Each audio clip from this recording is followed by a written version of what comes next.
حضرت عبادہ ابن صامت جو ہیں یہ صرف صحابی تو ہیں، لیکن نبی پاک سرکار صلی اللہ علیہ وآلہ وسلم نے ان کو صحابہ کا ٹیچر مقرر کیا تھا۔ جو آپ اصحاب صفہ کا چبوترا مدینہ شریف میں دیکھتے ہیں نا، اصحاب صفہ کا جو چبوترا مدینہ شریف، حضور نے ان کو وہاں پہ ٹیچر مقرر کر دیا تھا، یہ ٹیوٹر تھے، یعنی یہ صحابہ کے استاد ہیں۔ میں آپ کو بڑی مزیدار بات بتانے لگا ہوں۔ حضرت عمر بن عاص نے جب ایکسپیڈیشن تھی نا ایجپٹ کی، جب انہوں نے ایجپٹ فتح کرنا تھا تو انہوں نے لیٹر لکھا حضرت عمر کو کہ ہم نے ایکسپیڈیشن آف ایجپٹ کرنی ہے تو ہمیں ذرا بٹالینز چاہیے۔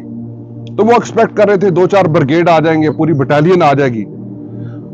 تو جب حضرت عمر کے پاس لیٹر پہنچا نا کہ بھی ایکسپیڈیشن آف ایجپٹ ہے، اور آپ کو پتا ہے ایجپٹ واسٹ بہت بڑا تھا، بہت بڑا آپریشن تھا نا، تو حضرت عمر نے 4 بندے بھیجے۔ حضرت عمر نے کتنے بندے بھیجے؟ 4۔ ساتھ ہی عمر بن عاص کو لیٹر بھی لکھا۔ انہوں نے لیٹر لکھا تو حضرت عمر بن عاص ایکسپیکٹ کر رہے تھے کہ ہزاروں کی تعداد میں سولجر اور صحابہ آئیں گے، تابعین آئیں گے، صرف 4 بندے آئے۔ حضرت عمر نے لیٹر کیا لکھا؟ فرمایا اے عمر، میں تمہیں 4 بندے بھیج رہا ہوں، ان میں ہر ایک بندہ 4000 کے برابر ہے۔ ان میں سے ایک حضرت عبداللہ ابن صامت تھے۔ اچھا، جو بات وہ میں نے جب پہلی دفعہ یہاں پر آیا نا تو ایک بات نے میں کئی راتوں تک سو نہیں سکا، وہ میں آپ کو بتاتا ہوں کیا۔ میں نے ان کے بارے میں جب حالات زندگی پڑھے تو پتا چلا کہ ان کی جو زوجہ ہیں، ان کو جو اہلیہ ہیں، ان کی جو بیوی ہیں حضرت سیدہ ام حرام، ان کا مزار شریف یہاں پہ ہے پیلسٹائن میں مسجد اقصی کے ساتھ، اور ان کا مزار شریف سائپرس میں ہے۔ اچھا، ہم لوگ کیا کرتے ہیں، کوشش ہوتی ہے قبر کی جگہ ساتھ رکھیں، ایسے ہی ہے نا، خاندان کے ساتھ، ماں کے ساتھ قبر ہو، باپ کے ساتھ قبر ہو، فیملی کے ساتھ قبر ہو، بہن بھائیوں کے ساتھ قبر ہو، ایسے ہی کرتے ہیں، جگہ ساتھ رکھتے ہیں جی، باڈی پاکستان لے کے جانی ہے جی، ماں کے ساتھ دفن ہونا ہے۔ یار یہ کیسی ہستیاں تھیں، اسلام کے لیے ان کی قربانیاں دیکھیں کہ یہ یہاں پر دفن ہے اور بیوی سائپرس میں دفن ہے۔ اچھا، جب میں نے ان کے بارے میں پڑھنا شروع کیا نا، آئے ہائے ہائے، تو میں نے پڑھا تو ام حرام جب پڑھا سرچ کی نا تو وہ ان کو کہتے ہیں خالہ سلطان۔ خالہ سلطان، میں نے کہا یہ خالہ سلطان کیا ہے؟ جو ٹرکس ہیں نا جی، بڑے اہل محبت ہیں۔ ایک ٹرک میرا دوست ہے، وہ مجھے کہنے لگا کہ ہمارے ہاں یہ رواج ہے جب کسی کی عمر 63 ہو جائے نا اس کے بعد ہم کاؤنٹ نہیں کرتے، 63 کے بعد ہم عمر کاؤنٹ نہیں کرتے، ایج کاؤنٹ نہیں کرتے۔ میں نے کہا یار 63 کے بعد کیوں نہیں کاؤنٹ کرتے؟ کہتے ہیں کہ ہمارے نبی کی عمر 63 ہوئی، 63، اس کے بعد ہم اس کو کاؤنٹ ہی نہیں کرتے، یہ ہماری محبت ہے۔ تو جو ٹرکس ہے نا، وہ جیسے ابھی آپ اگر استنبول چلے جائیں حضرت سیدنا ابو ایوب انصاری کے مزار شریف پہ، تو میزبان رسول ہیں، اور آپ ٹیکسی والے کو کہنا ہم نے حضرت سیدنا ابو ایوب انصاری کے مزار پہ جانا ہے، انہیں نہیں سمجھ آئے گی۔ آپ نے کہنا سلطان ایوب، وہ فوراً آپ کو ادھر لے جائیں گے۔ کیوں؟ اس لیے کہ انہوں نے جو ہے نا وہ دیکھا ہوا ہے سلطنت، اوٹمن امپائر، تو ان کے نزدیک جو کسی بھی انسان کا سب سے بڑا مرتبہ وہ دے سکے وہ سلطان ہوتا ہے۔ تو اس لیے وہ صحابی رسول کو سلطان ایوب کہتے ہیں۔ وہ کہتے ہیں کہ جو ہمارے دلوں کا بادشاہ ہے نا، جو ہمارے جسم اور روح کا جو سچا بادشاہ اور حکمران ہے، وہ سیدنا ابو ایوب انصاری ہے، اس لیے ہم ان کو سلطان ایوب کہتے ہیں۔ اچھا، اس لیے وہ حضرت ام حرام، ان کی جو اہلیہ ہیں، ان کو سلطان کہتے ہیں، خالہ سلطان یا خالہ سلطانہ۔ اچھا، اس کی تو مجھے سمجھ آ گئی، میں نے کہا خالہ کیوں کہتے ہیں؟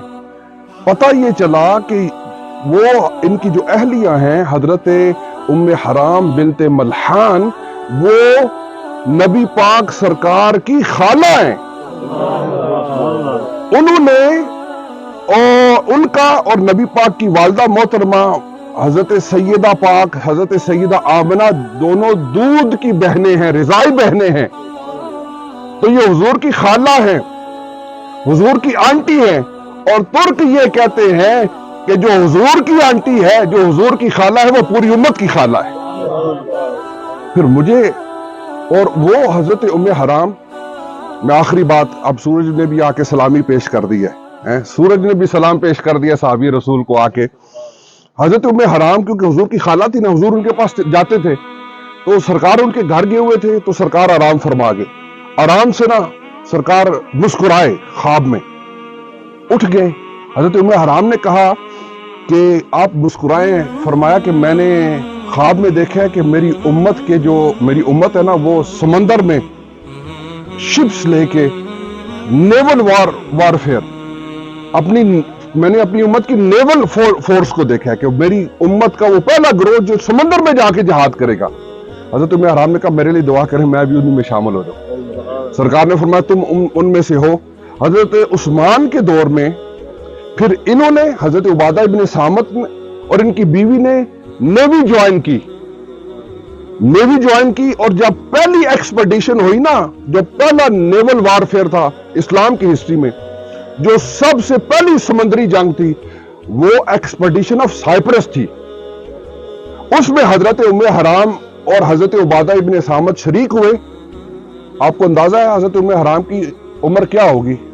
مجھے آپ کی تکلیف کا احساس ہے, زیارات کر رہے ہیں, تکلیف کر رہے ہیں, چل پھر رہے ہیں, لیکن اس نبی پاک کی خالہ کا بھی اندازہ کریں کہ جب وہ ایکسپیڈیشن آف سائپرس ہوا, اس میں انہوں نے شرکت کی, نیول وارفیئر میں وہ نیوی کا حصہ بنی. اس وقت ان کی عمر شریف 86 ایئرز تھی, 86 برس تھی. اور اس کے بعد انہوں نے وہ جب سائپرس فتح ہوا, بہت شی واز ویری سیڈ, بڑی پریشان ہوئی کہ مجھے شہادت نہیں نصیب ہوئی. وہیں پہ گھوڑے سے گری اور سائپرس میں سمندر کے کنارے آپ کا وصال ہوا. وہیں پر آپ کا مزار شریف ہے. تو میں نے اس وقت نیت کی تھی, یہ زبیر صاحب میرے دوست ہیں, یہ گواہ ہیں, میں نے جنوری میں, اور ہم دفتر میں بیٹھے تھے, جب میں نے ان کو پہلے دن پتہ نہیں کئی دن ہم بیٹھ کے روتے رہے. یہ بات جب بعد پتہ چلی, بڑی ہمارے اوپر کیفیت رہی.